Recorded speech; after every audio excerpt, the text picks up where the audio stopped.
Good morning बच्चों। प्रथमा पाठ कालिदासस्य। प्रथमा पाठ आपको हम पढ़ा चुके हैं। आज हम आपको पढ़ाएंगे 3 पार्ट। कालिदासस्य नवनवोन्मेष शालिन्य प्राज्ञः उन्मीलनम तस्य कृतिषु नास्ति इति कस्यचित् शुद्ध्या परोक्षम संस्कृत काव्यस्य विविधेषु प्रमुख प्रकारेषु स्वकौशलं प्रदर्श्य स सर्वानतीतान् गतान् कविनीतिशिष्य रघुवंशं कुमारसंभवञ्च तस्य महाकाव्यद्वयं मेघदूतं ऋतुसंहारश्च खण्डकाव्ये कविकुलु खण्डकाव्ये मालविकाग्निमित्रं विक्रमोर्वशीयम् अभिज्ञानशाकुन्तलञ्च नाटकानि सन्ति।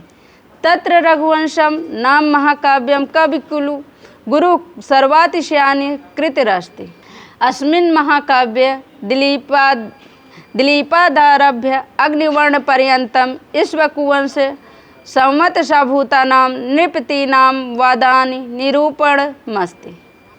नवनवोन्मेषशालिन्या नई कल्पना करने वाली का शुद्धिया बुद्धिमान अतिशय से आगे बढ़ गए, जीत लिया। सर्वातिशय सर्वश्रेष्ठ इक्ष्वाकुवंश सावंत साभूता नाम इक्ष्वाकुवंश के शोभा स्वरूप अवदान निरूपणम चरित्र का निरूपण।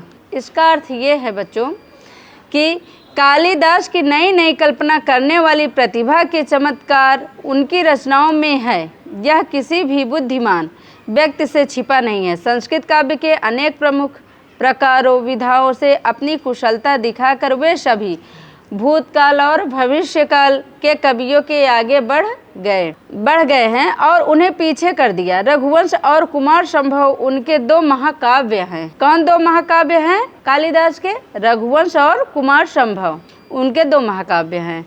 मेघदूत और ऋतुसंहार उनके 2 खंड काव्य हैं। उनके 2 खंड काव्य कौन है? एक है मेघदूत और दूसरा है ऋतुसंहार। मालविकाग्निमित्रम विक्रमोर्वशीयम और अभिज्ञान शाकुंतलम नाटक है। इनके नाटक कौन कौन से हैं? मालविकाग्निमित्रम विक्रमोर्वशीयम और अभिज्ञान शाकुंतलम नाटक है। इसमें रघुवंश नामक महाकाव्य कविकुल गुरु कालिदास की सर्वश्रेष्ठ रचना है।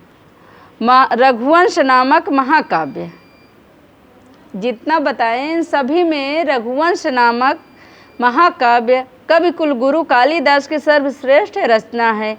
इस महाकाव्य में दिलीप से लेकर अग्निवर्ण तथा इक्ष्वाकुवंश की शोभा बढ़ाने वाले राजाओं के चरित्र का निरूपण है। इसी प्रकार दूसरा एकोनविंश सर्गात्मकमिदं महाकाव्यं रमणीयार्थ प्रतिपादकं सत सचेत शाम हृदयं सतत महाहृदयत कुमार संभवे स्वामी कार्तिकेयस्य जन्मोपर्वणितम् इदमपि काव्यम् 18 सर्गात्मकमस्ति। केचन समीक्षका 8 सर्गपर्यन्तमेव काव्यमिदं कालिदास प्रणीतमिति मन्यते। मेघदूते यक्षयक्षिण्योः वियोगमाश्रित्य विप्रलम्बशृङ्गारस्य पूर्णपरिपाको दृश्यते। ऋतुसंहारे अन्यवर्थतया सष्णां ऋतूनां वर्णनमस्ति। मालविकाग्निमित्र नाटके अग्निमित्रस्य मालविकायश्च प्रेमाख्यानमस्ति। 5 आत्मके विक्रमोर्वशीये उर्वश्य प्रेम कथा वर्णिता। अभिज्ञान शाकुंतलम स्वनाम धन्यस्य अस्य कवे सर्वश्रेष्ठः नाट्य कृतिरस्ति। नाट्य को अस्मिन् 7 अंकाः सन्ति। मेनके प्रसीतोज्झितायाः शकुन्तस्य पोषितायाः तदनुकर्मेण परिपालितायाः शकुन्तलायाः दुष्यन्तेन सहोदरस्य कथा वर्णिता अस्ति। शकुन्तल विषये प्रथितस्य भवति। अन्यवर्थतया यथार्थ रूप से प्रेमाख्यानां प्रेम कहानी प्रसीतोज्झितायाः पैदा कर त्याग दी गई। शकुन्तः पक्षियों द्वारा पोक्षितायाः पाली गई। तदनु उसके बाद उदाहस्य विवाह की प्रथिता प्रसिद्ध भड़िति कथन। इसका अर्थ ये है बच्चों कि 19 सर्गों वाला, कितने सर्गों वाला? 19 सर्गों वाला यह महाकाव्य सुंदर अर्थ की योजना करने वाला होते हुए सहृदयों के मन को हमेशा आनंदित करता है।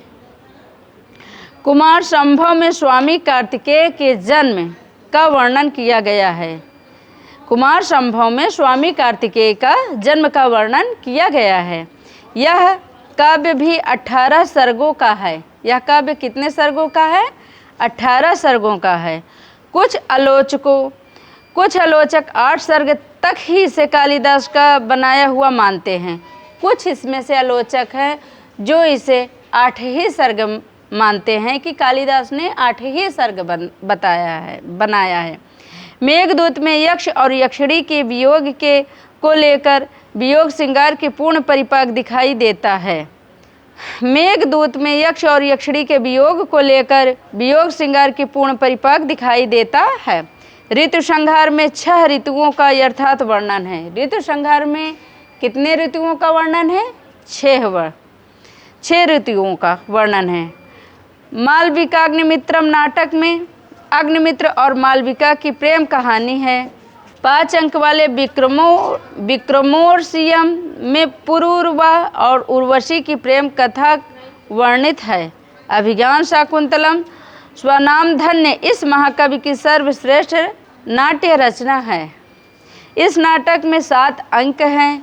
मेनका द्वारा उत्पन्न कर त्यागी गई एवं पक्षियों द्वारा पाली पोसी गई। उसके बाद कर्म ऋषि द्वारा पाली गई शकुंतला और दुष्यंत के विवाह की कथा वर्णित है।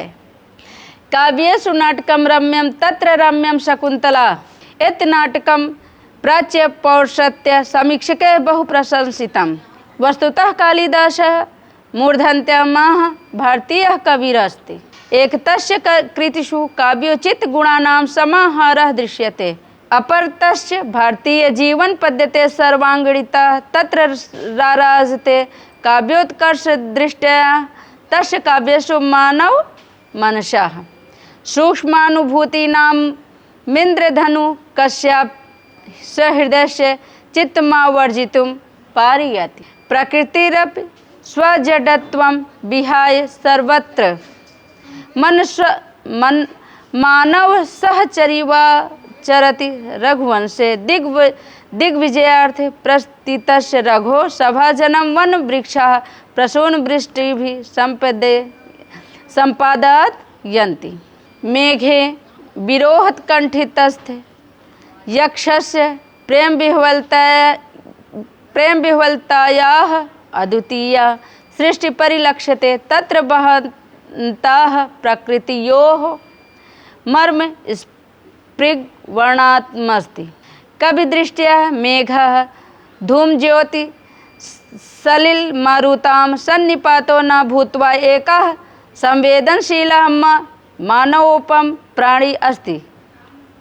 सा रामगिरेः आरम्भ्यलाकं यावत् यस्य कस्यापि सन्निधिं लभ्यते तस्मै हर्षोल्लासो वितरेति।